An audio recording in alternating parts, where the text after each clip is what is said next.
Hello বন্ধুরা, মিষ্টির home kitchen চ্যানেলে সকলকে জানাই স্বাগত। আশা করি সকলে অনেক অনেক অনেক ভালো আছো, আমরাও ভালো আছি। তো তোমরা হয়তো শীত শুনতে পাচ্ছ। তো এখন বসিয়েছি ভাত বলতে আজকে সোমবার, তো উপাস আছে আমার। তো আমি এখানে আলু সিদ্ধ এক্ষুনি করলাম। তো খিচুড়ি করব সাবুর। আর তোমরা তো দেখেইছো আগের ভিডিওতে আমি কি করে সাবুর খিচুড়ি করি, সেরকম ভাবেই করবো আজকেও। আর মাম্মামকে আজকে খিচুড়ি খাওয়াবো। খিচুড়ি বলতে ওকে ডাল কলাই, মানে ডাল মসুর ডাল দিয়েছি, আলু আর হচ্ছে পালং শাক, গাজর, কুমড়া আর কয়েকটা চাল দিয়েছি। তো এগুলো দিয়ে আর ঘি আর সামান্য ধনে গুঁড়ো আর হচ্ছে হলুদ, তো এগুলো দিয়ে ওকে আজকে খিচুড়ি করে একটু মোটা মোটা করে খাওয়াবো। তো বিকালে ওটাকে একটু, তো বেশি করে করেছি ওটাকে বিকালে একটু মানে পাতলা করে খাইয়ে দেব। তো চলো, তো আমি এখন আর ওর বাবার দেখি কি করি, ভাত আর একটা তরকারি করব, যা হোক। তো দেখি চলো, ওর বাবার তো অত অসুবিধা হয় না, যা হোক দিয়ে খেয়ে লাই। আমার এখনো পূজা পাঠ কোনো কিছুই হয়নি, আমি পূজা করব আগে। চলো খাবারটা মাম্মামকে খাইয়ে দিই, সেই জন্য ওকে খাইয়ে দেবো বলে তাড়াহুড়ো করে আগে খাবারটা বসিয়েছি, নাহলে অনেকটা দেরি হয়ে যাবে। ও ঘুমিয়ে গেলে আমি পূজা পাঠটা করতে পারি আরামসে। তো সেই জন্য আগে খাবারগুলো করে নিই চলো। আর বেলাও প্রায় 12টা বেরিয়ে গেছে, তো সেই জন্য দুজনে মিলে স্নান করে নিয়েছি, ও স্নান করে নিয়েছে, আমিও স্নান করে নিয়েছি। তো এখন রান্নাটা ঝটপট করে নিই, তারপরে তোমাদের সাথে আবার দেখা হচ্ছে। চলো, টাটা। তো দেখো পুজো করতে লেগে গেছি এখানে। চলো একটু পরিষ্কার করে নিই আগে, তারপরে পুজো করব। তো দেখো এখানে একটু ধূপের গুঁড়াগুলো পড়েছিল।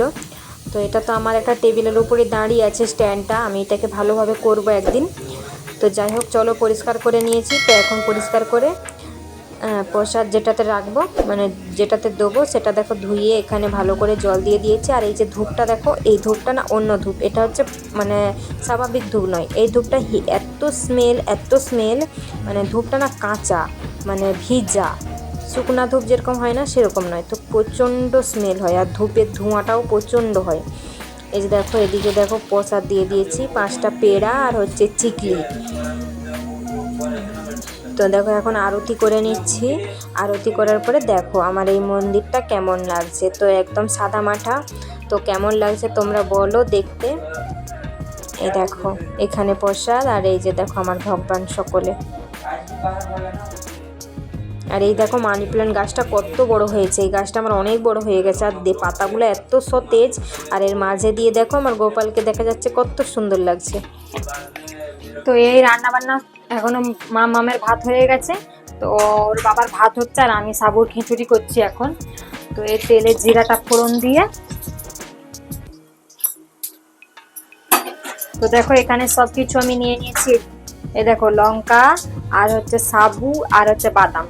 চলো এটা আগে করে নিই তারপরে। তো কদিন আগে আমার মায়ের খুব শরীর খারাপ ছিল, তো সেই জন্য তোমরা হয়তো অনেকেই দেখেছো ভিডিওতে, মানে ইউটিউবে এটা ভাইরাল, তো অনেকেই হয়তো দেখেছো। আমি ওই কৃষ্ণকালী মা আছে না, কৃষ্ণকালী বর্ধমানের যে কৃষ্ণকালী মা, ওইখানে হচ্ছে আমি একটু আমার ওই ঠাকুরের আছে আমার কাছে, মানে ফটো আছে। তো আমি ওই ঠাকুরের কাছে আমি মানত করেছিলাম আমার মায়ের জন্য, যে আমার মা যেন সুস্থ হয়ে যায়। তো প্রচন্ড পরিমাণে জ্বর ছিল, 8 দিন কাল উঠতে পারেনি। তো সেই জন্য আমি ওই কৃষ্ণকালীর মায়ের কাছে মানত করেছিলাম আমার মা যাতে ভালো হয়ে যায়। তো আমার মা, আমি যেদিন মানত করেছিলাম তার পরের দিনে আমার মা ঠিক উঠে বসেছিল, মানে উঠে বসেছে, সব একদম নর্মালি হয়ে গেছে। তো আমি সেই জন্য মায়ের মানত করেছিলাম, এখানে পেড়া পাওয়া যায়। আমি বলেছিলাম মা তোমাকে আমি পেড়া এনে দেবো, তুমি আমার মাকে একদম সুস্থ করে দাও, আর আমার মা যেন সবসময় সুস্থ সবল থাকে, মানে কোনো রোগ জ্বালা যেমন আমার মাকে না, মায়ের যেন না হয়। তো সেই জন্য আমি না আজকে 2 দিন ধরে পেড়া খুঁজছিলাম আর পাইনি। তো সে আজকে সোমবার এমনিতেই, তো আমি বলি তাহলে মাকে একবারে মানে পেড়া দিয়ে পূজাও দিয়ে দেবো, আর সঙ্গে একটা চিকি পাওয়া যায় এখানে, চিকি মানে বাদাম দিয়ে, আর হচ্ছে বাদাম আর গুড় দিয়ে একটা করা, মানে দেখাবো তোমাদের দিকে। তো চকলেটের মতো কিছুটা জিনিস, তো সেই টাইপের আমি এনে মাকে পূজা দিয়েছি। তো তোমাদের যদি, মানে আমি বিশ্বাস করি, এবার জানি না কারা বিশ্বাস করে কারা না করে।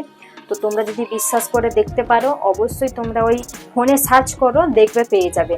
তো ওইখানে একবার দেখো ভিডিওটা, খুব ভালো, মানে অনেক অনেক লোক যায় ওখানে। তো আমারও খুব মন টানে যাওয়ার জন্য, কিন্তু অনেক দূর, কিন্তু আমি এখন যেতে পারবো না। যদি কোনোদিন মানে যাওয়ার সুযোগ হয় অবশ্যই যাব। তো আমার মাকেও নিয়ে যাব আমি। তো যাই হোক আমার মা এখন সুস্থ আছে, তো সেই জন্যই আমি আজকে সোমবারে পুজো দিয়েছি 5টা পেড়া, না হলে আমি নকুল দানা দিয়েই পূজা দিই। তো যাই হোক চলো, এখন আমি খিচুড়ি করছি, ওর বাবার খাবার হয়ে গেছে, ডাল করেছি, ভাত করেছি, আর হচ্ছে কয়েকটা ভাজা করব, মানে আলু ভাজা, পটল আছে, কুমড়া ভাজা, এগুলো দিয়ে ওর বাবা ভাত খেয়ে নিবে, আর কাসুন্দি আছে, তো সেগুলো দিয়ে ওর বাবা ভাত খেয়ে দিবে। চলো, মামাম ঘুমিয়ে পড়েছে, ভাত খাইনি, তো ওকে উঠলে খাওয়াবো। চলো আমি না ওই খিচুড়িটা করে নিই, আমাকেও খুব খিদে পেয়েছে, খেয়ে নিয়ে তারপরে তোমাদের সাথে আবার দেখা হচ্ছে। আজকে রান্না বান্না তোমাদের সাথে আর তেমন শেয়ার করা হলো না, সবই তো ঘরোয়াভাবে, কোনো কিছুই আর শেয়ার করা হয়নি। চলো বাকি সারাদিন যা করবো তাই তোমাদের সাথে শেয়ার করবো। চলো টাটা। তারপরে দেখো সাবুর খিচুড়ি করে নিয়েছিলাম এখানে, আমি বসে গেছি খেতে, ওর বাবা এখনো আসেনি। এই দেখো দই আর একটু লেবু নিয়েছি, তো এইটা দিয়ে খাবো, দারুণ লাগে খেতে, তোমরাও খেয়ে দেখতে পারো। চলো। তো তারপরে এসেছিলাম একটু বাজার বলতে একটু দোকানে এসেছিলাম।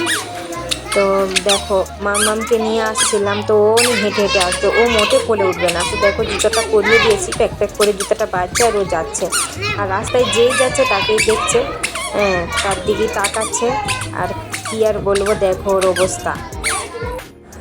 আর দোকানে এসে এই যে এই বাচ্চাটার সাথে এত বদমাশি করছে, এই বাচ্চাটা হচ্ছে ওদেরই বাচ্চা। এই যে দেখো দোকানটা, তো এই ভুসিমাল দোকানটায় সব কিছু পাওয়া যায়। তো চলো যাই হোক, যাওয়া যাক, হয়ে গেছে আমার কাজ। অনেকদিন পরে রাতের বেলা ভিডিও শুরু করলাম, তো দিনে তো তেমন কোনো ভিডিওই করা হয়নি। তো আজকে রাতের বেলা সোমবার, তোর বাবার জন্য করব হচ্ছে ছোলা দিয়ে, সয়াবিন দিয়ে, আলু দিয়ে একটু তরকারি, ছোলা বলতে কাবলি ছোলার তরকারি। তো কিভাবে বানাই চলো তোমাদের সাথে আজকে একটু রাতের ডিনারটা শেয়ার করি। তো কি করে তৈরি করি চলো তোমাদের সঙ্গে আজকে আমি শেয়ার করব। তো মাম্মা ওদিকে খেয়ে ঘুমাচ্ছে, ওই দেখো এখানটায় শুয়ে আছে মাদুরে, তো ওই যে ঘুমাচ্ছে ওখানে। তো আমি এই না রান্না বসিয়েছি, এখন রাত্রি প্রায় 9:30 বেজে গেছে। তো আমি রোজ রাত্রি 9:30টার সময় রান্না বসাই, তো ওর বাবা আসে 10টার দিক করে, 10:30টার দিক করে, তো আমার রান্না হয়, গরম গরম খাওয়া হয়।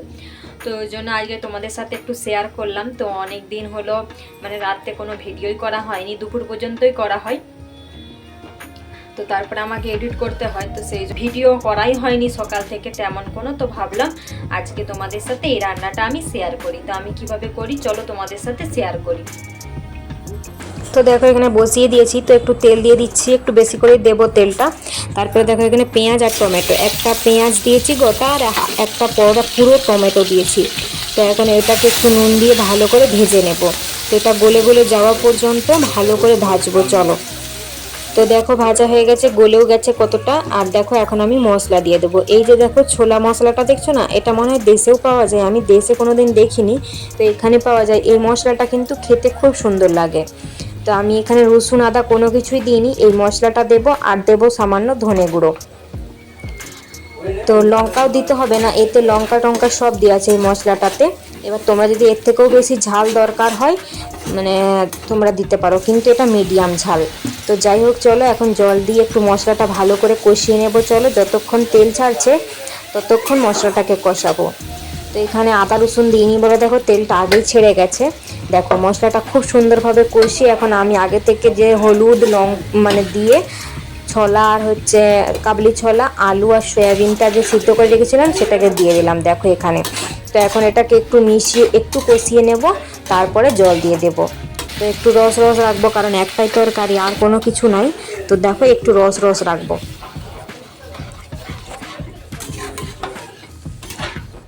এই দেখো জল দিয়ে দিয়েছি, এখন ভালো করে ফুটিয়ে নেব। তো একদম দেখো তৈরি হয়ে গেছে, নামিয়ে নেব। চলো।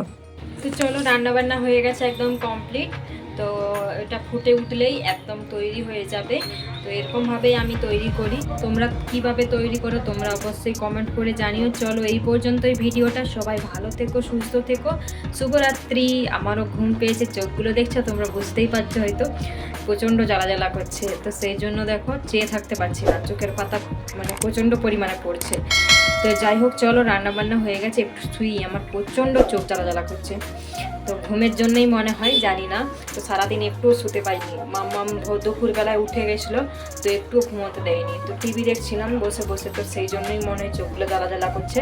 তো চলো আজকে এই পর্যন্তই, সবাই ভালো থেকো, সুস্থ থেকো, আবার নতুন ভিডিও নিয়ে কাল ফিরে আসবো। Good night.